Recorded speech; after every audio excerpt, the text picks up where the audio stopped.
It's time for sure. That's what I'm going with. I think we are recording on all levels today, which is nice. Hey everybody, it's the Jimmy Doane Show. We are live. Not recorded unless you're listening later. Yeah. But if it's 4 o'clock Sunday and Wednesday on Facebook, then we are live. We can make a mistake at any time, a catastrophic mistake. Yeah, it could blow up. It could happen. Well, like we did last time when we did. Right. When we're on, our face was there, but. Well, I meant not for the show. I meant okay. We could say something to it. But anyway, this is Jimmy Doane Show, everybody. Thanks for joining us. You can find us around the web in audio format as well. If you search for Doane, D-O-A-N-E. But I'll post the video copy up on YouTube, Twitter, Parler, Gab, who knows where else. And find us there.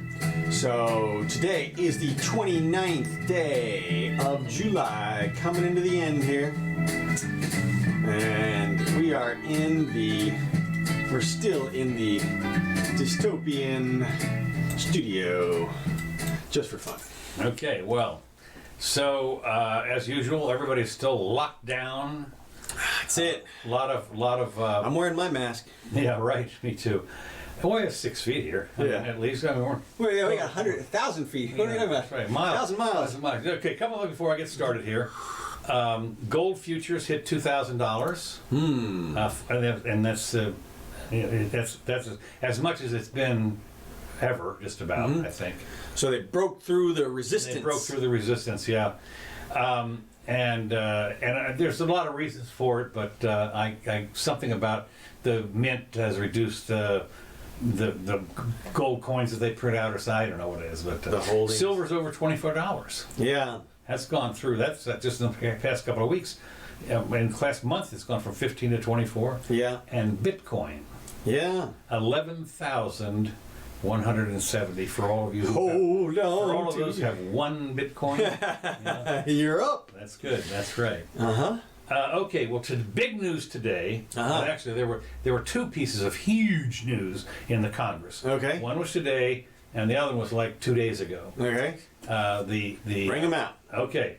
Today, the big tech CEOs had to go in and bow and scrape before the... You monopolists. That's right, you monopolists. And they were Jeff Bezos, Sundar Pichai of Google, Tim Cook of Apple, and Mark Zuckerberg of Facebook. Now, they released their opening statements ahead of time, and I didn't read them, but they basically were saying, we're not a monopoly. It's not me. Yeah, not us. They attempted to make the case that they don't represent a monopolistic force, and they said, Bezos pointed out that Amazon has competition from Walmart, Target, Costco, and they offer curbside pickup, so, if you want to, you can just go in there and get it in the same day. Pichai, whatever his name is, claimed Google has plenty of rivals in the form of Alexa, Twitter, Instagram, WhatsApp, and Pinterest, among others. Cook said that while the iPhone is a revolutionary product, it also faces plenty of stiff competition from other phone makers, and it does. I mean, a lot of people love the Android. Samsung, right? Jack Rhodes says if you go to China, man, it's Samsung. Yeah. Right, so but they're, of course, these guys are so local. They're worried about right here in the United States. They're not too worried about the Chinese consumer, the Nadler and all those people. Yeah, so I'm going to talk about that in just a second. Well, who knows? I don't think they're concerned about any. No, they're not. They're all concerned. Well, this is a show. Well, you can see what it is. Now, I have not heard literally tonight. It's 4 o'clock here in the Eastern Time Zone, and I think they started the questioning, the grilling, the Inquisition. The Inquisition. Nobody expects this. Nobody expects the Inquisition. I think they delayed that till 1 o'clock because Nadler had gotten into 2 car wrecks on his way over there. Something. Well, no, that was yesterday. Was it? Okay. Yeah. Yesterday. Okay, was Barr yesterday? Yeah. Okay, that's the other one I was going to talk about. Okay. So what do you think about this testimony thing? Do you think they have monopolies? What a joke. But they control so much of everything. Right. Well, let me tell you, it is interesting because when I think about the cereal that Mrs. Jimmy buys. So I was going to say She buys the Kellogg's something. Uh-huh. Well, why haven't they called Kellogg's up there? They have. As far as Kellogg's was on the list of antitrust in the day. My law professor really did a whole freaking paper on Kellogg's, on nasty, mean Kellogg's, Really? and how they were taking advantage of people by monopolizing 15 or 20% of that cereal aisle that you see there. Well, you know what is interesting? Speaking of just as You got no choice, man. yeah, right, no choice. Well, when you go down the cereal aisle, I mean, you talk about Cereal, that's your favorite place. my favorite place because there are the entire aisle. You can't even hardly see the other end of the aisle, you know, and it's all cereals, every kind, from everybody, from foreign I countries. don't have anything here, So you don't man. have anything. You talk about a choice, but I just think as far as Miss Jimmy's concerned, You can eat any kind of grain grown anywhere on earth, I mean, prepared any way, baked, rolled. I would imagine when they start putting grain up on Mars, that there's gonna be a cereal from Mars. That's it, Mars Pops. That's it. But that was some time ago. But the point is that they hauled the big one was when they hauled Bill Gates up there when they thought he had The Sun Trust thing, and No, Bill Gates. yeah, I mean the sun systems or whatever. No. Oh, It was his browser. mm-hmm. They were all upset about his browser being included in Right. the operating system. Right. And you basically, as he said, look, it's there, but you can download the others. Netscape, you can do that. Right. All you do is a couple of clicks, and you can use the other one. Mm-hmm. Well, it's too much trouble for most people, so they bullied him around, and he was young then. Yeah. He was the kind of guy that probably pissed him off, and I think that what happened is these four guys that went in there probably looked back on that and thought that even though Bill Gates was 100% in the right, you don't piss these guys off. No, look, this is a show for a purpose. This is a shot across the bow. Yeah. This is, hey, look, we're looking at you. We've already told our interns to draw up subpoenas with your name on it. Okay, not hard to switch it over to something else. Yeah. And we're whooping up all this stuff. So you better not mess with the elections, or if you do, you better mess with them on our side. Well, something along the right. So that was one of the things, but you're influencing, you're too powerful. Right. And of course, one of the things I'm looking at is, wait a minute now, if you're so powerful, why are you crawling up there in front of the Congress, afraid you're going to get beat by somebody? I mean, if you were that powerful, you'd tell them, tell them, go away. Exactly. But obviously you're not. You're nowhere near as powerful. So why don't you come down to Facebook and ask me some questions here in my right. office? Yeah, exactly. Yeah. I want all the questions in advance. And Exactly. Give me 2 weeks to. No, That's it. these guys understand where the power is, and the power is where the gun is. Yeah. And it's just that simple. And they know damn well that at any given time, the bunch of sheriff's deputies in full warrior uniform could bust through the door and perp walk them out of there. Yeah, at 6 a.m. with the helicopters and everything. That's it. Right, Throw them exactly in right. jail, no bond, no nothing. No nothing, All that's for an accusation, something like, well, you're committing fraud. Well, and you're colluding on to influence the election, and Right. and of course they're not doing themselves any favor when you see recently the couple of people who recently have been banned or been Well, that's the lifted big from news the Twitter. last 24 hours has Breitbart been Right. scrubbed from Google. Scrubbed, yeah. And I haven't tried to do a search on it, but I mean it's all well, over there. one of the things that was scrubbed from was the American doctors, all-American doctors. Oh, right. people. The HQC doctors, the Nigerian doctor woman. Well, she was one, but the rest of them weren't Nigerian. No. And she had an official doctor degree and everything. Oh, yeah. But they were a little nervous because she said something about if wasp wings and toad tongues are a legitimate procedure for something. There was a little off the wall as far as a real doctor was concerned. We are throwing bones down here. Yes, that's right. No. It might be okay in Nigeria, but and I've heard people said that all you need to know. Wait a minute, she's from Nigeria? Isn't that where all the scams are? The princes and the prince. I have a $40 million, and if you but just look, all right. Look, here's the thing, though. She's a doctor. She's a real doctor. and she's been a real doctor from schools here in the United States. Right. I don't know. I forget which ones. It was Chicago something. I mean, we're not talking about some. She's not a Nigerian scammer person. No, she's not up there spouting shit. She is literally doctoring, and she's literally telling you what she's doing in her practice. Right. And she's surrounded by other real doctors. There was like 30 of them or something in the. In the thing. I don't know. I saw like 6 or something, but whatever. I didn't. Whatever it was. The point was that the video was popped up there, and Twitter yanked it down almost immediately because this was, we're not sure whether this is doctor stuff, and I'm going, well, wait a minute. Now that's the kind of stuff that's going to get him in trouble. Well, I don't think that's going to get him in trouble necessarily. I mean, the Twitter people in trouble. Well, to me, that the only way that's going to get how's that going to get him in trouble? You mean with who? With Congress or well, somebody, because what they've done is they've just confirmed the fact that they're yanking something off of there just because there's a little bit of controversy. Well, you got real doctors, right? And Twitter has said, this violates our, as far as corona void, whatever it is, misinformation. We consider, and I'm sitting there. Wait, who are you? Yeah. You had a half. I watched a flat Earth video on Twitter the other day. Yeah. Yeah. No, I mean, actually, it was concentric circle Earth, which is a. No, I mean, I didn't realize what it was until I was like, what? Oh. I'm telling you, there are people on there that are adamant about the flat Earth. I mean, of course, and really adamant. Look, and they're not just nuts. They're nuts. And you know what? It's fine. It's fine. And if these doctors are adamant about their HQC treatment, you know what? It's fine. And that's what the problem is. We're in this weird area where the Congress is calling for these companies to do this stuff, and they're conflating it with some kind of requirement to not put out bad speech, as the fake news, the anti-fake news agenda. It's the stupidest thing conceivable from the standpoint of information. You don't want to stop the bad information. What you do is you provide the corrective information.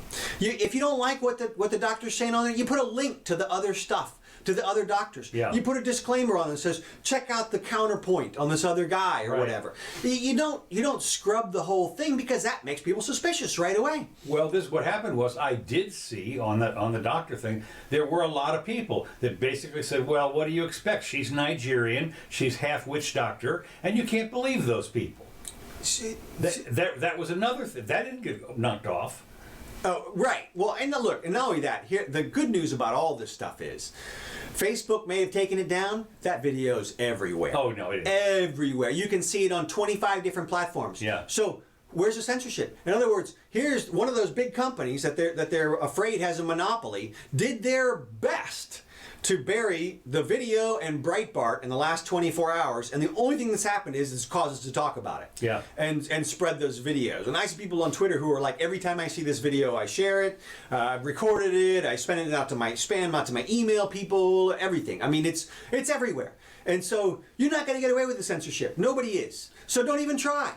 Just forget the entire operation. The way forward is with good information that counteracts the bad. It is not the only thing you can say certainly, is if somebody is espousing violence.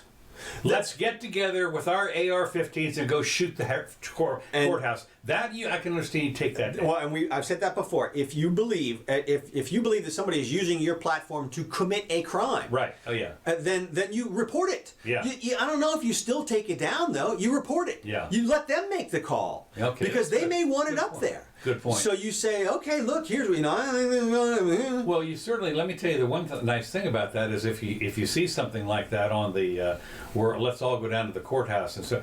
Then you know where they're going to be. Exactly. How much trouble is that? They can control the information. They could post a fake one right next to it with counter information. I mean, there's so many different ways you can do it. Well, they did it here. Of course, we had one of those the white guy, whatever, gave a speech here, and every cop for 1,000 miles around was over there, and the protesters came out in spades. Yeah. There was 1,000 or 2, and when the guy got up to speak, they shouted literally. They shouted like down. Like they children. Screamed. Yeah. And they did the no justice, no peace. Look, this entire movement and everybody who's behind. Listen to me. If you're one of those people who are out there screaming to shut people up, sit down. Okay, go back home. You're acting like a child. And the fact is, well, they do. The adults can handle this. And the way we do it is with discussion and with analyzing what's being said. You listen to it, you take it with a grain of salt. Look, everybody who watched that video, if anybody watched that video and said, oh my God, there's a cure and they're burying it. No. Look, there's doctors, there's tens of thousands of doctors in 200 countries right now applying everything they can apply to their patients to try to stop them from dying. And guess what? People are dying still. Yeah. So it isn't a perfect cure. It may have worked perfectly for her in her conditions, whatever they are. Yeah. And somebody pointed out, she's she's a clinic, or maybe people don't go to the clinic if you're feeling like you're going to die. You go to the hospital. Right. Yeah. Exactly. So that's why nobody died, because they weren't that sick. Exactly. Maybe so. Who knows? Yeah. Who knows? But the point, in 350 people, not that huge of a sample size. We're talking about 3.5 million people around the globe. And so obviously doctors are using this stuff. They've known about the HQC for ever. Right. And so everybody knows that that's a possibility. And I guarantee you it's being used widely all over the place. Is that other doctor,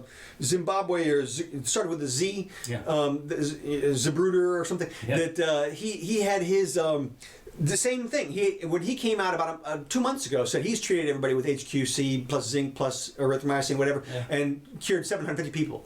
No deaths. Okay, great. There's another example, but it doesn't prove anything. No, it doesn't have to prove anything. The point is that this is one example, and you take the information and you assimilate it, and then you move on. And so. Well, they've and of course what I've seen is the terror people are still out there. Every time there's a death, there was a 3-year-old kid, for instance, that died. Oh yeah, from it, and they held that up as, oh my God, now the children are dying everywhere. I do not anymore fault the publishers. I'm not going to call them the news anymore. No. The publishers for putting out alien baby emerges from HQC using child's head. That's fine. Yeah. Because again, you read that and then you get to evaluate it. And so it all comes out in the wash. And what we want is freedom of information. Let everybody decide. And so, but this hearing, this is just a shot across the bow. They're just trying to scare these people. They're literally just trying to bully those guys. Yeah, they are. They're and they are bullies. Right. They are the big. No matter what you say, they're the gorilla or the bull, whatever it is. They're the big gorilla. They are, because they have guns, legal guns. Right. Speaking of that, of course, the hearing the day before was Barr. Yes. And my God, it was interesting to me to see the people that thought it's about time you bring down Trump's patsy, this, that. He didn't get to say anything. No. They rode all over him. It was just it was embarrassing. Right. I mean, Nadler, what are you talking about? This guy, and he's been up there forever. Yeah. How does he get elected? Well, we'll see if they all survive in the fall. Look, I'm with you. This was clearly they were not there to gather any information. Nothing. This again was a shot across the bow. Yeah. This is, we're going to bring you in, we're going to show you, we've got the subpoena power, we're going to sit here, we're going to berate you for 7 hours or 4 hours or whatever it is, and you're going to take it. And what the implication here is, if you do anything out of line over the next few months up until the election, actually, what I think this is I think this is a don't mess with Obama shot. Don't go after Obama and Rosenstein and McCabe and Comey and those guys, because we'll come after you if you do. Because the whole thing was set up ostensibly as an impeachment inquiry. The concept was they're evaluating the Attorney General to see whether or not he should be impeached for being Trump's. Oh, really? Yeah, that was the purpose of the inquiry. I didn't know that. Yeah, and so it's oversight, but. The amazing thing, as you witnessed and everybody witnessed, I got to go back. So when you go to law school, at some point, if you're going to be a litigator, you get into a trial prep class. Right. And at some point, you do your first cross-examination. And pretty much every first-year law student does their cross-examination the way that the representatives did their cross-examination. Really? Yeah. I mean, how so? What they do is they come out and they make a crazy statement like, have you stopped beating your wife yet? Okay. And then when you start to answer, they say, I just want a yes or no answer. You know, have you stopped beating your wife? And then I reclaim my time. And they're My time. That was the. that's it. That was their. Obviously, they were told to say that. And the concept in the student's mind is, I'm going to get up and tell the jury what really happened here. I'm going to say this. I'm going to say, are you going to deny it or not? And the guy's going to go, blah, blah, blah. And then I'm going to say, see, you couldn't even deny it. And then I'm going to win this case. And of course, they get an F on their cross-examination. Okay, because here's the thing, that convinces nobody. Yeah. Because if you're an impartial jury and you're watching this, what you've just seen is not the person testify. Right. You've come there to see the witness. You want to see what the witness has to say, and all you've seen is the prosecutor testify. Browbeating. Browbeating, and literally not a courtroom in the United States, I was going to say on the planet, but not a courtroom in the United States would allow that kind of questioning to go on for more than 30 seconds. The first time a lawyer said, I reclaim, I interrupted the guy or something like that, the other side's going to object. The judge is going to say, calm down, sir. Calm down and ask your questions. Let the jury decide. And they're going to jump all over him. That's contempt of court action right there. It is literally unacceptable behavior in any courtroom, and it's the worst kind of legal practice cross-examination that you can imagine. Well, what's great, of course, if you ever watch My Cousin Vinny, before they hired Vinny, right? The first guy that got up, the public defender. The public defender. Mm-hmm. I mean, that was one of the best scenes. Yeah. Now he did the Trey Gowdy, which is to ask questions you don't know the answer to. Yeah, right. And that you're just fishing and you're going to get blown out of the water like the guy did. Yeah, right. And that happens as well. But they didn't even let him speak. They clearly were not there to gather any information. It was literally a dog and pony show. It was an act. Every single one of them was told, you're going to testify. As soon as he starts to speak, reclaim your time. Don't let him say anything. Don't let him say anything. And just say what you want to say. He finally got a couple words out. Well, there were some people on the other side of the aisle.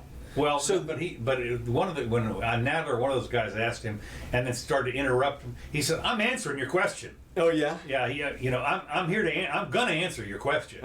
And so that was, But again, if you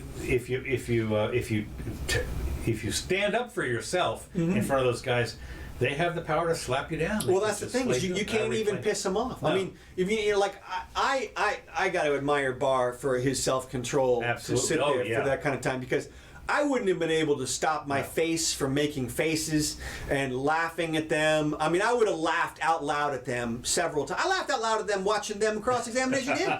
And they would say, and I know what they would say is, you think this is a laughing matter? You think this is a laugh? And I want more time because he was laughing on my my seconds time, or right, whatever, right. And so they literally their purpose there is to intimidate you, to make you feel. And they're intimidating Barr, who is as I think it was either one of the people that watched it said that Barr could eat them for lunch. Well, he's so much smarter. As a lawyer, Cernovich. He said Barr. He said they couldn't possibly even shine his shoes. The questioners. He's a real lawyer. Right? And that's the good thing about this is he's not going to take any of this really personally. He may take it a little bit personally, but he's going to go back and do his job. Yeah. And so he's not going to let them bully him. Congress can't fire him.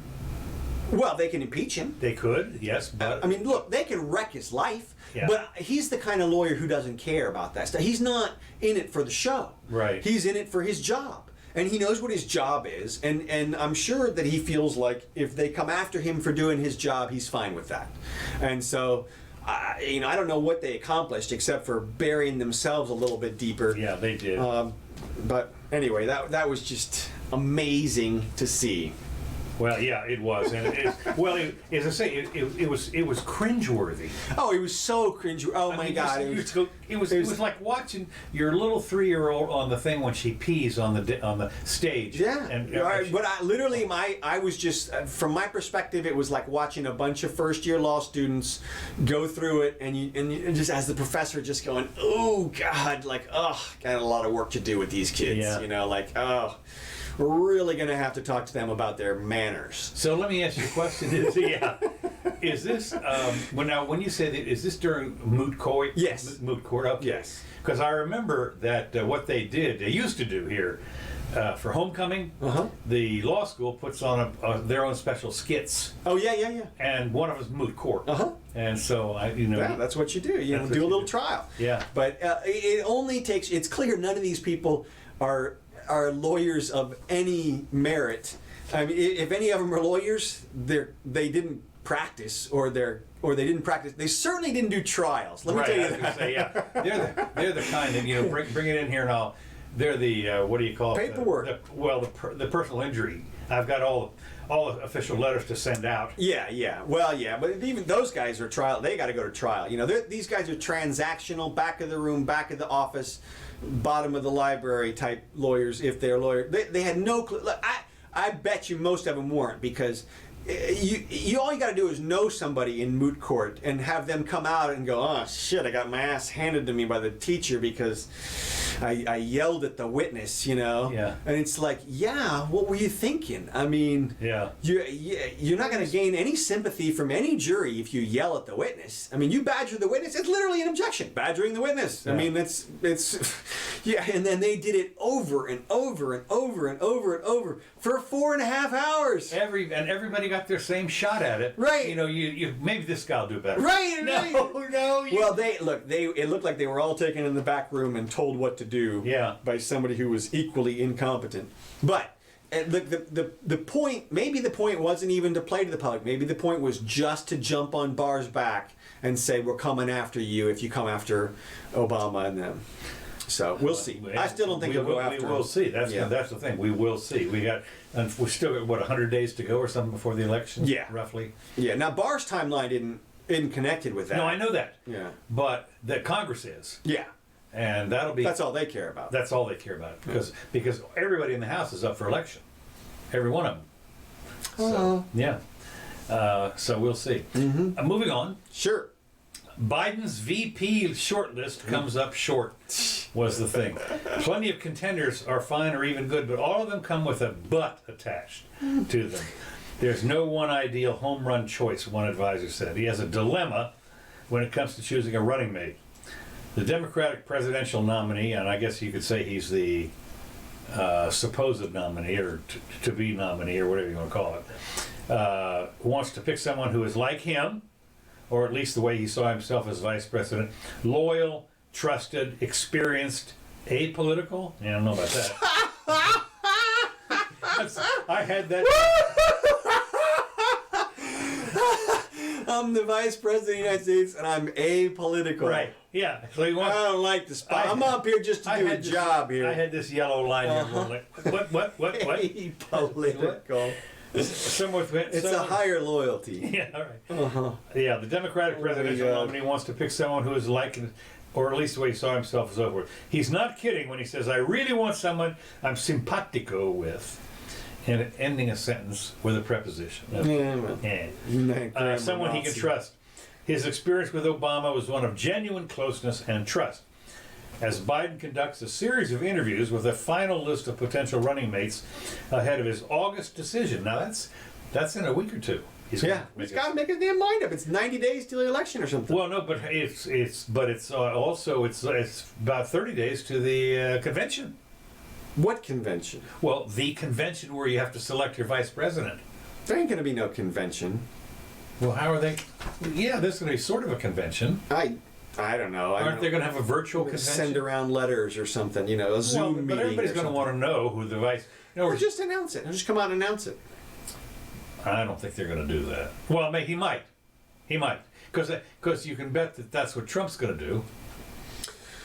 Well, I mean, Trump would love to have a big show. I mean, he would love to have a parade and have everybody come down the escalator. Now, the other thing, when you think about it, speaking of parade, I wonder if maybe he could get the Macy's Thanksgiving Day parade moved. No. Don't tempt him. Yeah, don't tempt him. So who do you think he's going to pick? Okay, well, let's take a look. He's the biggest concern is there's nobody on his list with whom he has any deep relationship, it says here. According to conversations with a dozen Democrats, a mix of elected officials, formal campaign advisors, and outside strategists. This is the author of this thing saying, Biden pines for a partner. Now I'm sitting there, when anybody says pines, That's not a good word to use with Biden No. on who's obviously a female candidate choice. right. Well, when I think of the word pines, He lusts after a VP candidate. The only time I remember the word pines, you know where it came into universal use? In the parrot sketch. Oh, okay. And he pines for the fjords. This parrot is no more. He's no more. He's an ex-parrot. But he pines for the fjords. That's bad. So anyway, a partner who could beat him, what President Obama, a friend and confidant who subordinated his political interests to those of his boss. So he's going to select somebody, a girl of color, who's going to subordinate her political interests to him. All right, Scott's with us. Hey, Scott. He says it's going to be Lujan Grisham from New Mexico. Really? That's what he says. Well, they said that the elusive Hunt has recently pushed Susan Rice into the top. That's who I'm picking. Are you? Yes. Okay. Susan Rice is exactly who I'm picking. Up front. Yeah, because here's the thing. She checks the boxes of... It turns out that Kamala Harris also checks the box. Well, but see, there's a big but with Kamala Harris. And it's that she's a prosecutor. Yeah. And literally, I mean, right now we're in the midst of a gigantic cultural war about the prosecution of people. And this is a woman who participated in lots of putting away black people for a long time, and 3 strikes and stuff. She's out in California. Right. I mean, this is harsh prosecution tactics out there, and she was a part of it for a long, long time. And they're not going to forget that. I don't think. And Rice has these great qualities. Obviously, she's black. She's a she, and she is obviously willing to lie for her superior political person. Right. Well, they've been very close in the past. Well, that's what when it said he didn't have any good relationship with anybody. Yeah. I thought, why not her? It says, the bottom line was they did work together on some stuff very closely. Right. And so, yeah. Now let me go ahead. Well, I was with you on that. When I read that line about he's not close, I thought, no, he actually he is. I mean, to me, I don't know why. Maybe they didn't ever cross paths in the administration, but they were certainly a part of it for a long time together. And she looks like, when you look at her, she looks like she's in love with Barack. When you saw him standing there, it was always googly-eyed. Yeah, I mean, seriously. So now I think she got taken advantage of and shoved out there on the Benghazi thing. Yeah. Because she was trustworthy, and they gave her the talking points and said, this is what you're going to say, and she dutifully went along with it and walked into the twirling blades, basically. But then they covered it all up for her and said, no, it's all fine, you were just led into that and it's not a problem. When I've seen that in the past, I remember when all the cabinet members with Clinton came out and said they believed him. Right. And what are you talking about? They're all standing out there in the Rose Garden. I believe him. I believe him. It was the same thing when they had the 7 cigarette executives. Right. I know of no harm that's ever come to a cigarette smoker. At all. Exactly. Yeah. See, look, I'm gonna put it out right here. Yes. I won't have one for another hour. That's right. Yeah, and so Rice. I already quit 10 times today. Yeah, exactly.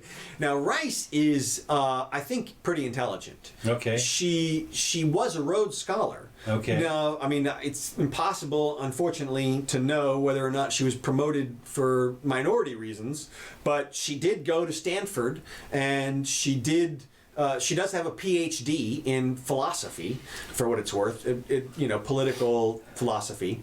But she's got experience on the national stage. The only problem that I think Rice has is she doesn't look strong at all. But that's fine for a vice president. Exactly. And so, in fact, it's perfect for her to be a sort of smaller, meeker, but more wonkier. I think she's perfect. Okay. Now, here's the other question that immediately rises, and that is, on November, well, no, it would have to be on January 20th. On January 20th or 21st of January, if Biden is going, and then and they get him out of there, then she's going to be president. Right. So. Well, and then of course it's all deep state. I mean, because she doesn't look like she has the what's the word, the stoicism or the power. She doesn't. She's just not a commanding person. What do you know about her? I mean, has she ever put forth a policy that we know about? I mean, she was a UN ambassador, so that makes you into wishy-washy right there. Well, that's for sure, but that's called foreign policy experience. Well, it is, but what did she accomplish with it? I mean, what happened? Like you don't know anything that's attached to her at all, no. Which shows you that she's not an aggressive, commanding executive type. Right. Okay. And so but it wouldn't matter at that point. I mean, she would just be there to rally to get the black and the woman vote, people who are voting for color and for race. It says here a little article gender. said why Biden's VP pick could cinch the 2020 race is what it says here. History, anti-Trump angst, and Black Lives Matter movement will all shape Biden's choice for VP, which could be the most consequential political decision, which is true. Yeah. Absolutely true. Historically, the vice president is a nobody'sville, historically. No. But in this particular case, that's going to be big deal. Everybody's figuring 50-50 shot. Whoever's VP is going to be P. Yeah. And so you gotta pick somebody good. Also, he's already come out and sworn it's going to be a woman and somebody of color, regardless of qualifications. Right? Oh yeah. No. So he's. But there's still quote a dozen that are in the running. Right. Right. Yeah. Well, sure. We won't know for another couple 3 weeks. Yeah. I guess, but maybe. Well, I'm guessing that he's under serious pressure to do something before the end of August.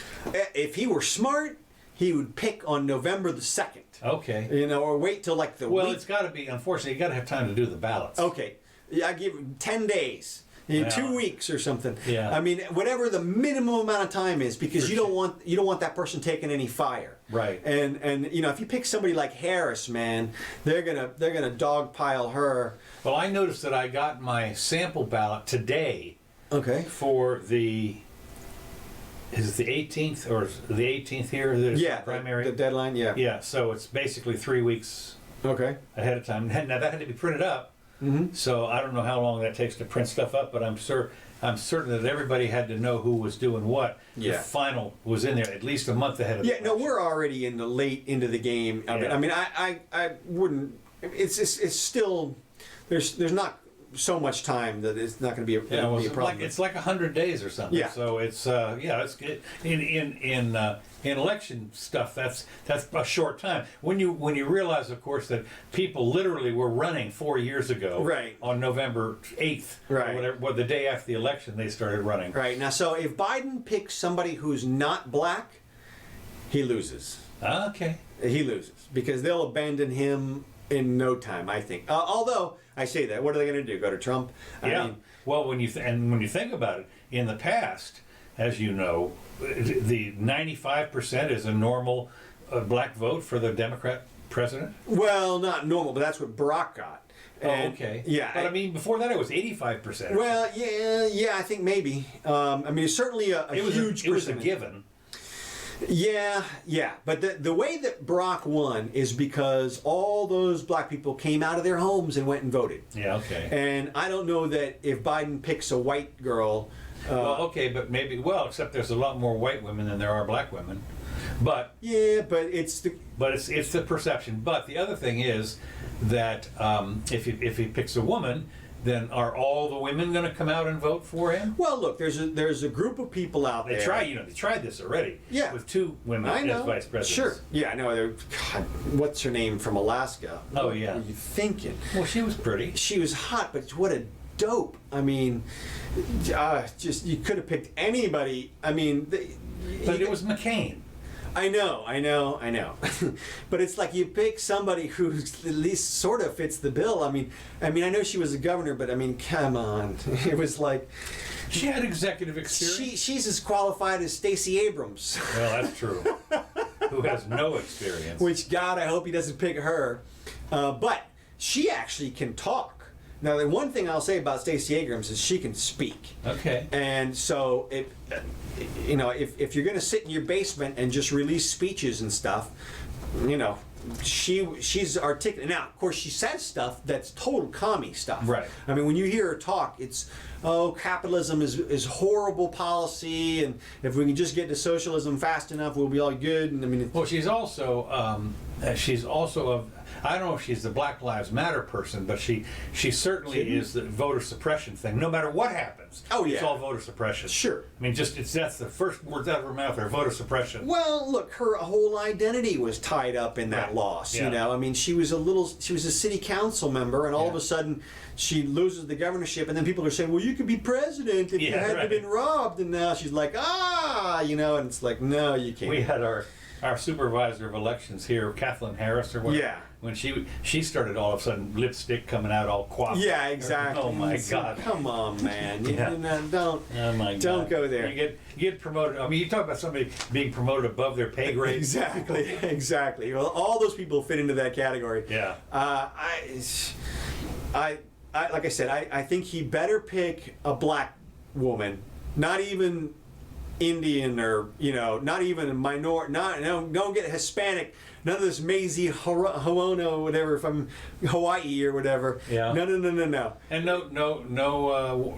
What's her name? Warren, who's a half Indian. No, not enough Indian. Sorry. Not enough Indian. No way. No. He's got like 4 choices, and it's the black women who are already in Congress, in positions of power, and there's like a senator or two or a House rep or two who are out there on the short list, I think, who are black women. Well, we only got a couple weeks. We'll find out. Right. No, to answer your question, there are groups of people in the electorate right now who are going to vote based on gender and race. Okay. And it's fine, because whatever, they can't think of any other determining factor. Well, You can't expect everybody. That all comes out in the wash. Well, what's interesting, and you're right about that it's sad. Because is. one of the things is that same even with our city commission here, they're responsible for 100 different things. I mean, there are 100 different issues, from the environment to this, that. I mean, when you think about all the decisions they have to make, and the same thing with the president and everything, there's all this stuff that has to be done, and yet it comes down to whether you're black or white or something. Right. Well, and of course, we'd all love to live up to MLK's standard, which is judging by the content of their character. Yeah. But we're not going to get that, and so we're going to get whoever Biden picks. And I think he'll get a bump if he picks a woman, and I think he'll get a bump if he picks a black woman. Well, and with you 2 gotta, bumps, and you got it, and right. Well, and also the other variable in this equation, which is not that variable, is the press. I don't think the press are going to be nearly as influential as they used to be. People used to read the New York Times and think this is news. And now you can literally read something in the New York Times and prove that it's a big fat lie. I mean, like the headline starts off with, you got one of the news story this way. The headline starts off with something like, disinformation promoted by Trump Jr. Blah blah blah blah blah. It's like, there's a judgment all through the thing. Right. It's not just reporting anymore. They're clearly judging in every sentence. Well, remember now, the press, so to speak, is nobody who reads the newspaper these days. It's all the TV people. There's the 3 major networks and the morning show and stuff like that. They are. Talk about Squawk Box. I mean, it is. Well, Squawk Box is, at least they talk. Well, I didn't mean that one. Okay. I just meant generally. Okay. The concept. Squawkers or Exactly. whatever. There's a group of people, and they're going to yell at each other, over each other, for 15 minutes, and it's 2 minutes here, and 30 seconds there, and 10 seconds there, and then you've only got 10 seconds to respond to that. Well, what the hell are you going to say in 10 seconds? How many times, when you'll say, we're coming to the end here, you've got 30 seconds. I got one more question for you. That's it. What is this? Yeah, no, seriously. Like, it's talking point. Everybody knows. You want the deep dive, you go into the podcast, you go to the Joe Rogan thing and watch the 3-hour thing, whatever it is, and then you can figure out who people are. Who's got 3 hours, though? Well, these days, everybody. Yeah, that's true. That's true. Well, that's why they should be a month off for voting. But either way, I think the other thing, when you talk about what could come down to, is the economy. And of course, the economy is in the process. Let me put it this way. There are a lot of people saying that things are coming along great. You know, we've hired this many people. Well, you're not exactly coming up to where you were before. And the people that are out of work know goddamn well what the economy's like. Well, I see. We're still in limbo time right here because everybody's still thinking of this as pre-return to work days, and the shock is going to be when a whole bunch of people try to go back to work and there's no work. The places are closed. We tried to go to dinner to our favorite place the other day. Closed. Oh, is that right? Leonardo, 706, gone. Really? Permanently. Whoa. Yep. And Jesus. Yep. And so, I mean, that restaurant's been here for 40 years. Oh, yeah. No. At least for 50 years. And that's a long time for a restaurant. So we'll see. And we'll see how pissed everybody is, because if the economy gets any worse than it is, or if people just realize how bad it is right now, then Trump's in a Well, let me world tell you of what they're going to do. It's pretty obvious that they're going to try and get something done by the end of the month, which is like 2 days away, to extend the $600 you're out of work. Right. And of course, what I think they're going to do is extend that right up to October 1st. And then let it expire in October, and then let everybody suffer for the month of October and think about how bad they are. They're off. I don't know. Well, maybe, but okay. Let's see. That would be August, September. No, I don't know. They're going to have to do it for at least 90 days, I think. Probably up to bring it up right up to Halloween. Yeah, well, you wouldn't want to bring it up to right before the election, because people wouldn't be able to suffer that much. No, that's true. You know, if you'd want to cut it off at least a few weeks before that. Well, the other thing though is that and I'm going to talk about this in a second. It's kind of an aside before I get into my the disease stuff, the coronavirus. Yeah. Okay. Is that Powell has said, we're going to keep printing money through the end of the year. Don't worry about it. We are going to print whatever you need. And of course, that's... Well, I mean, and I don't know, but there could be a negative reaction. We see the dollar sort of threatening to crash, gold threatening to bust out. I mean, if there are major moves like that, I mean, the bond market is in this weird limbo place right now. Yeah. And if any of those things... Well, yeah, if the thing that's going to happen is if the dollar fails to maintain its reserve currency, then all the printing in the world, you might as well print Zimbabwe dollars. I mean, seriously. Well, you know what they'll do in that case is they'll announce, like Chavez did, they'll come out with a strong dollar. Okay. They'll say, well, we got a new one. Yeah. And here it is. And it's 100 to 1. That's it. And I remember when the first time I went to France, they had just done it. And they had the new francs, and you got the old ones. That's right. And then this time, we assure you, we are not going to print too many of those. Print the fuck out of them now. That's right. It's what they're going to do. Something like that. But I don't know how many times they can get away with that before people finally just go, you know what, I'm just going to keep my money in gold in a bank, and I'm just going to spend it on this credit card and not even worry about having a currency. Well, except that if the inflation really kicks in, you can see there's going to be, the pitchforks and stuff are going to be coming out, because that's what happened in the 70s, and Congress had to rush back and do a bunch of stuff. Well, but these days there's so many more different kinds of monies around. I mean, people could switch into Bitcoin, and they have. That's right, and like there's Kenya apparently has a big economy that is on one of those cryptocurrencies. Really? And everybody walks around paying with that cryptocurrency. No kidding. Yeah, and it's like on their phones, and you just go, okay, well, I mean, that sounds awesome, and maybe you could do that. Now, I don't know, how much Congress will fight to stop anybody from creating a competing currency while they're printing the money that they want. Yeah. But once it becomes worthless, Well, of course, as somebody once said, only the Fed or Congress or whoever it is can take a perfectly good piece of paper and print some ink on both sides and make it worthless. You can't even take a note on it. And it's illegal to put a note on it, even. Kind of funny. it doesn't even burn that well. Yeah. Okay. Moving along. Okay. And this is down in your old territory. Miami police are setting up mask traps. Yes. Issuing $100 fines to people for wearing their masks improperly. If you such don't have your nose covered, Yeah. can you imagine? I mean, you're breathing through your mouth, Yeah. in and out through your mouth, and they pop up. And apparently what they're doing is they're doing like sting operations. Yeah. They are hanging out.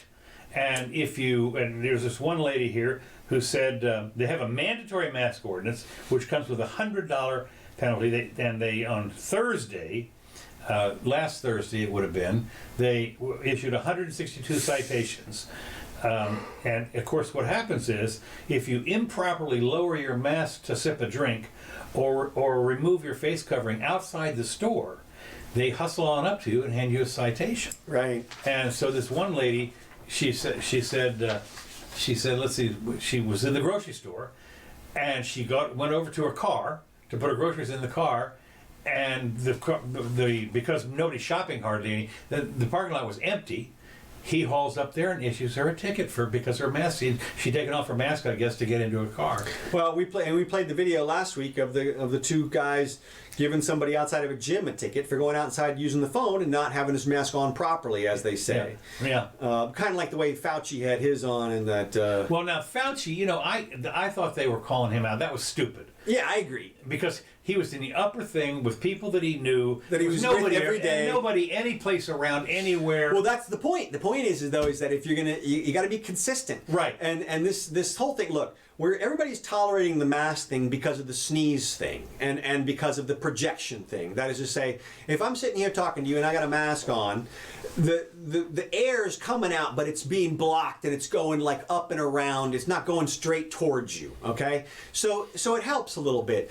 But it doesn't help all that much. If you and I sit here for a couple of hours, all the air is going to get circulated. It's going to make its way over. It's just like if one of us was smoking. The other one's going to get smoke on them after a short period of time. I don't care if you're smoking with a mask on. I mean, that's really... Smoking that's it. Well, I mean, look. So the mask thing is really a feel-good thing, and it's really there for just in case there's a little bit of resistance to the molecules traveling all around. That's all. So when you tell somebody you're not wearing it right, look, nobody's wearing it right. You know, I guarantee you, they could literally, if you took a doctor with you and you just went out to a crowd, they'd be like, no. I mean, nobody, because if there's a little space around your face, then no. If it's the mask, if you've worn it more than once, then no. If you touch it, then no. There's so many different ways you can mess up. It gets even worse, and I'll tell you how. Mrs. Jimmy doesn't like the design on mine, and so when she was wearing it, she turned it inside out, so that it was just the white was showing on the outside. I had to go buy her some black masks, and because she said black looked better. Yeah. So I bought a half a dozen of them for her, so she wears those. But then I was wearing her mask, and I turned it back. I turned it back so that the little kitty cat showed on the outside, but also then her lipstick had wiped off. Right. How safe is this? Right.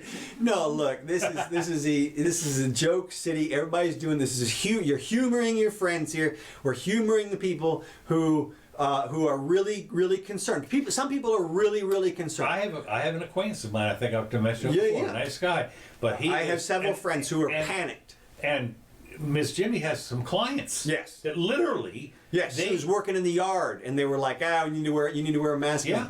Yeah. Like and so that's why we're doing it. It's for you guys, okay? It's not for the science. Yeah. Okay. So don't go out there giving people tickets for these masks, but whatever, it's going to happen. An officer was telling this woman, Gonzalez was her name, that improper mask usage is as bad as not wearing a mask at all. Now, what did he? I'm sorry, officer. He's a doctor. Yeah, I'm sorry, right. Yeah, and your medical degree is in, That's right. Whatever. So, No, so she said, apparently, said that they threatened her with arrest if he didn't sign the ticket. Yeah, I wonder about that because there's nothing stupider than having a law that you don't enforce. I mean, there's nothing emboldens a criminal more than to know that there's no consequences and that you're faking the consequences. That is. But can they arrest you if you don't sign the ticket? Yes. Okay. Yeah, but the thing, and that's a different charge. But when you sign the ticket, you're not admitting to the guilt. No, I know that, and it says all Right. that. All you're admitting is that you will appear. Right. Or that you'll contest it as per the instructions on the back of the ticket. So it's not a problem. You should sign it. If you get the ticket, sign it, and then go contest it. But you can't appear anymore. What? No, yeah, you can if you Where? sign. Well, there's They're a Zoom. closed No, up? there's a Zoom. There's a Zoom. Okay, Zoom. You check the box and you zoom in or whatever. And Zoom in. That's it. And so you can do it. And I wonder how adamant they're going to be, like we've talked about, because there's no way they could possibly get everybody. Everybody's in violation. Yeah. And so it's a stupid. It's like not enforcing a law that you have is just the dumbest thing because it undermines your authority completely. Oh, totally. Well, they have. There's that book I think you read, 3 Felonies a Day. Right. And I mean, I can tell you, nothing emboldens a criminal more than going through the criminal justice system and getting exonerated at trial. Ah, really? You win at trial, you think you're impervious. Okay. You're like, oh my God, I'm Superman. Nothing can stop me. And the first thing you want to do is go out and commit some other crime in the vein of the one that you just did to prove that nobody can touch you. It's like. It's remarkable how that works. It's a psychology thing. It's just like when I used to rescue people in lifeguarding. When you save somebody in lifeguard, they don't thank you. They fight you, and then they run away. Because their mind doesn't want to conceive of the concept that it led them into a deadly situation, into a life-threatening position. It can't move forward with that memory. And so it blocks that memory out, and it says, that didn't happen. You were just messing with me in the water or something. I'll tell you can say what you want, but when we have our riptides out here, jeez, I'm telling you, you save somebody's life, they will be pissed off. Really? Literally pissed off. It happens every time. I'll be damned. And it's the same thing it's the reverse effect when you exonerate somebody from a trial. If they arrest these kids and let them out with no consequences, they are going to go straight back to doing that's what it. they're doing in New York, right? Aren't they just releasing them on? That's what I'm saying. On That's what the reports are. It's hard to know. I don't even know. I mean, I hope that they're ROR and that they have a notice to appear to come back. But they're back out on the. They were saying somebody was complaining that literally they were tawing them down, and a couple of minutes later they're walking out. Right. Well, now, so ROR doesn't mean you're released forever. That just means you're released right now. Okay. And you still have to come back. What the thing would be if they were just giving them time served and letting them go at that point and not even prosecuting them, that would be the worst thing. If they're bringing them actually back, then at least they have some consequences in their head. If the cops perp them into the police station and have them sign something, and the cop says, "Okay, you can go now." Well, he's not a judge. Is that an ROR? Yeah, the booking officer can do that for you. Okay. If you're getting arrested, when you're sitting there, you can ask the guy, "Hey, how about just giving me a notice to appear and letting me go, and I swear I'll come back," and the guy can do it. Okay. And so that's I hope that's what they're doing, but it might be that they're just releasing them with no consequences, and who knows. Don't worry about the time. Let's keep going because I got some good stuff. Okay. Well, I'm just gonna say. Let me just see here because I'm already got. What is today? Wednesday. Yeah. I've already got Sunday. All right, we'll do a couple more. I got a couple more. We got to do a couple more here. Okay. Well, you do yours. Oh, okay. Well, all right. Well, let's see. We did that one. Oh, well, since we're on the whole COVID thing, here's what I want to say. People are coming. I see lawyers posting things that say that the mask rules and the shutdowns and the lockdowns don't involve your constitutional rights at all, but they do. Okay. They do. You have lots of rights associated with the lockdown and the mask wearing. Okay. The way that what they're always saying is you don't have any choice on wearing a seatbelt. Or anything. So this is That's right, but the thing is that those things in my mind are questionable also. Okay. Every one of those things on that list are questionable, and they're also civil stuff. Okay. Like if you don't wear a seatbelt, you don't go to jail.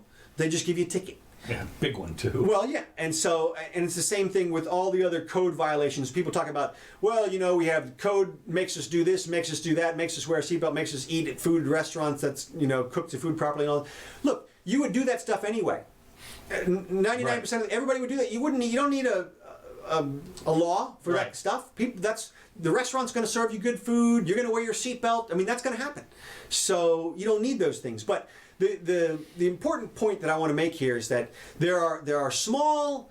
So there's a standard that the Supreme Court applies when the government is going to violate your constitutional rights. Okay. The Supreme Court has realized the government can, in fact, violate your constitutional rights, but they have to do it in specific ways. And the specific way is they have to have a compelling interest to do it. First of all, the judge has to find that the interest that what they're trying to do is very important. The second is they have to use the least restrictive means to accomplish their goal. Okay. The least restrictive on your constitutional rights to accomplish their goal. Now, a mask, that may be a minorly restrictive means. That is, it doesn't hurt you. It doesn't, unless it actually does. And I mean, it's a minor imposition. Okay, and you could read that if the government had a compelling interest. You could read that as the least restrictive imposition on a person in order to control a pandemic. Okay. Okay? So that's marginal. It's within some judge's purview. But shutting down people's businesses is definitely not the least restrictive application of the law. Because you can think of a whole bunch of less restrictive ways to do that. Like what? You could have everybody wear hazmat suits. You could have everybody social distance. They could wear body condom. They could do anything. You could UV light the whole place. Everything could be wiped down. Everybody could be wearing super masks. I mean, there's a million different ways you could think of in between shutting the business down and doing nothing. Right. And yet they are still shutting people's businesses Absolutely down. They are. New York just closed 12 bars because they violated the rules. Now, when you do that, it is absolutely devastating to the people, to the business owners. And small business owners are getting absolutely crushed by this. And so, to me, this is absolutely unconstitutional, the lockdowns, to tell healthy people that you can't go operate your business because there is no possible safe way for you to do so. In this scenario, where we're talking about a virus that kills maybe 0.5% of the population, if we're unlucky, it kills 0.5%, and so it's ridiculous. So I'm here to tell you, as a constitutional expert, that you're more than a lot of people. That I'm being serious. The fact is that you have a right to your job. And shutting your job off is definitely not the least restrictive. So sue is what I'm saying. If your business is being shut down, sue the government, and you have a shot. Interesting, because we do see, there's anecdotal, I understand, but the hairdresser guy or the barber shop, and they come around, they issue a thing, and then they show up literally to haul him off. Right. And lock his, they on one of the gyms, they literally put a chain through the thing. Right. So they're doing that. There's no way that is constitutional. But then who do you go to complain to the judge? You appeal it. You appeal it all the way up. You try to take that shit to the Supreme Court is what you try to do, because I mean at some point we got to get back to the concept of least restrictive means. Okay. And a mask, okay maybe, but shut down your whole business for half a year? Yeah. No chance. Yeah. No way. No possibility. So it's amazing that they're getting away with that. And you see stuff like that concert over the weekend.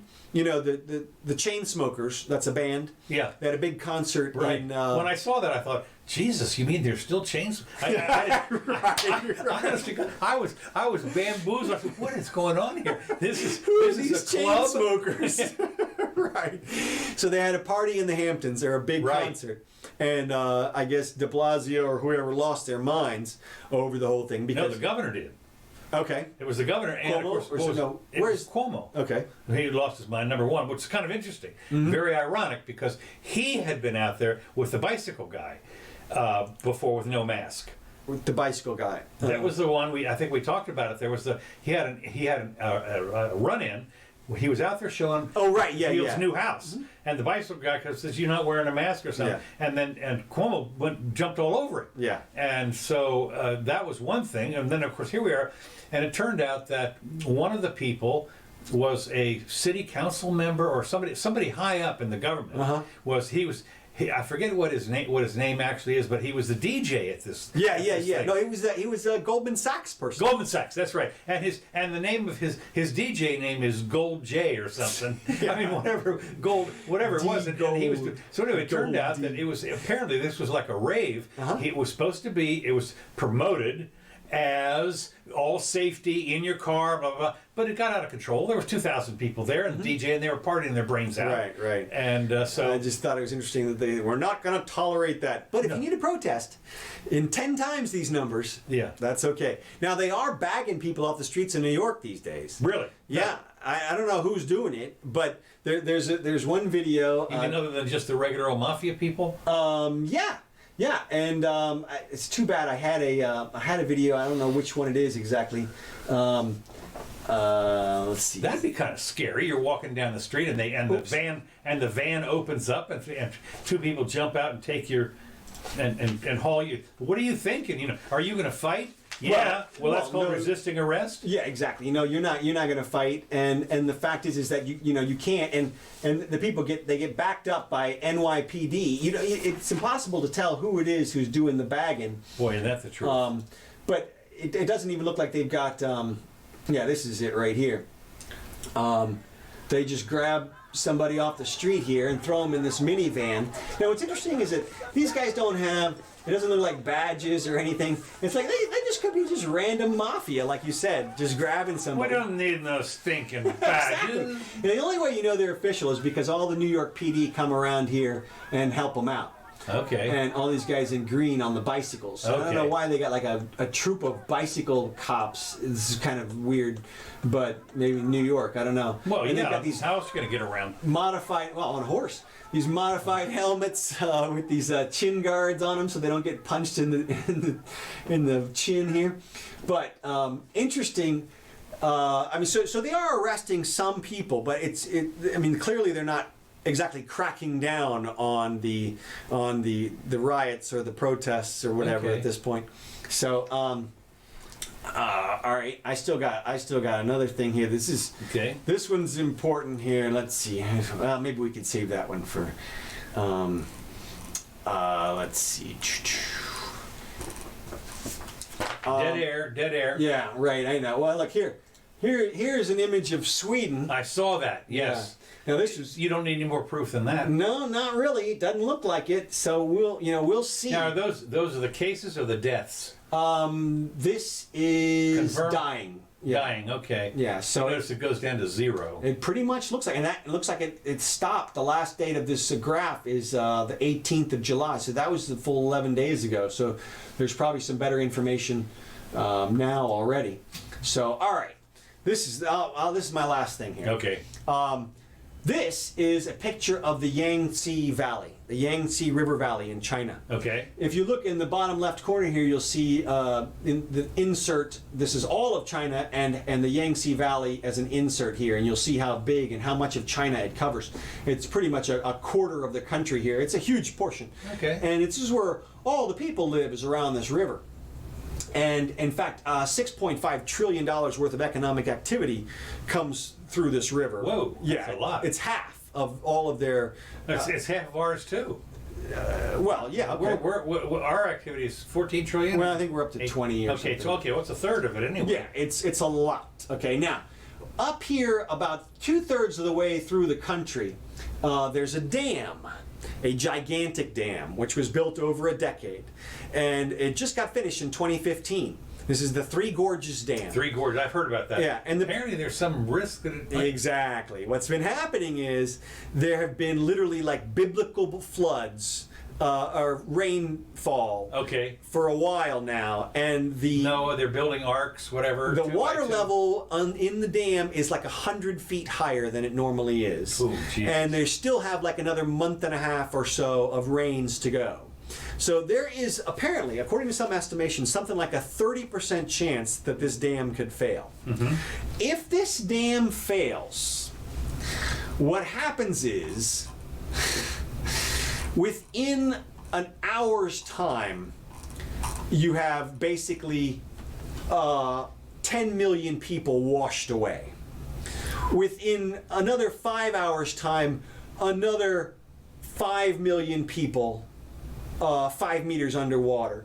By 10 hours, the entire Wuhan province is 6 meters. All the ports are 6 to 8 meters underwater. Well, that's where the virus was. Exactly. And where all their pharmaceuticals come from. 100% of Chinese pharmaceuticals go through. Which a lot of them come over Exactly. The Yangtze Basin, within 24 hours, basically, 15% of the world's entire production could be offline. Well, you know what's amazing about that in a way? Now, I would guess that they're probably in the process of moving people out of the way. They can't. They can't. Because there's too many. There's literally tens of millions of people in this. This is the whole habitable zone.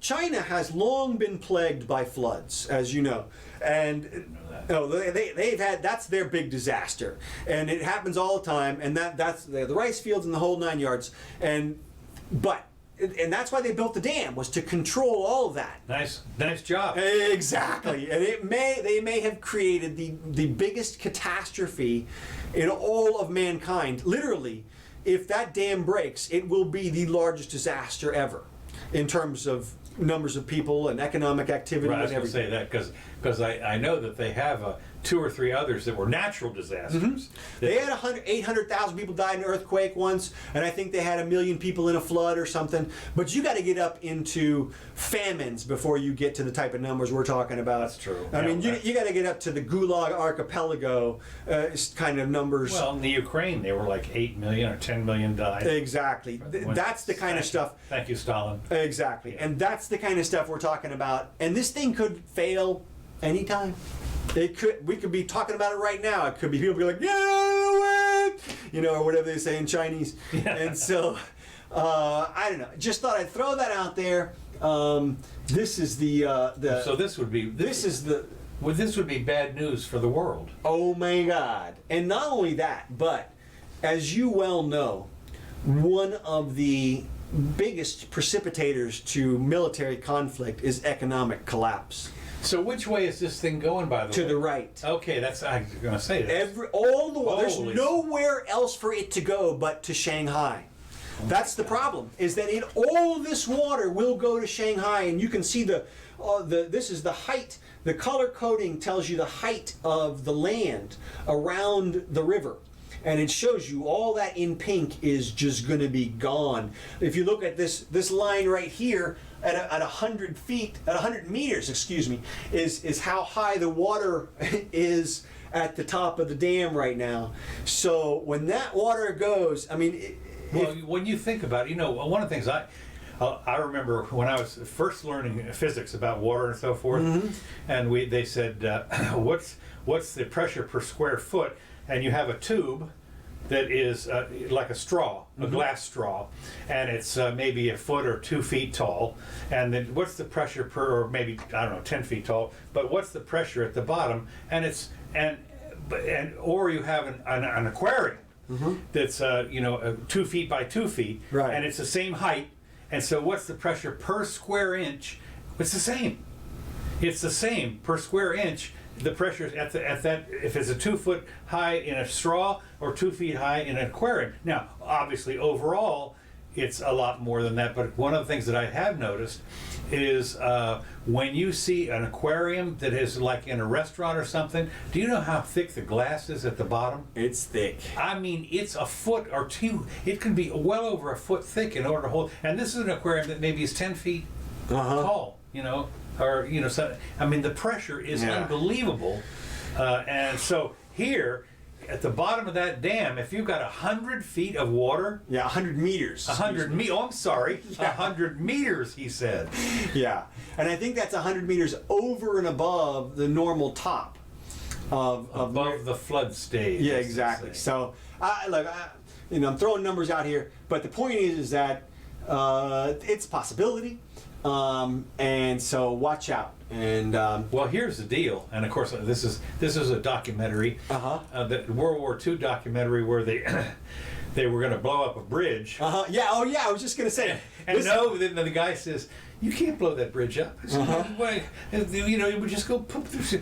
And then they said, "Well, you know, 2 miles up there's a dam." Yeah, yeah. And he says, "Oh, you didn't say that." That's it. And we're not blowing up the bridge. We're blowing up the dam. Exactly. And that's it. If Taiwan occasionally muses to China that they'll blow up this dam if they get too. Oh yeah. Yeah, because that would be the target. Because you blow up this dam and they're going to be busy for a few weeks. You think? That's great. So, anyway.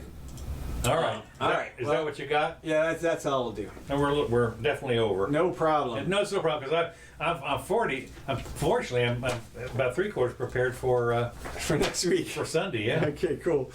Well, hey everybody. Thanks for joining us. We appreciate it. We had a good time, Heck yeah.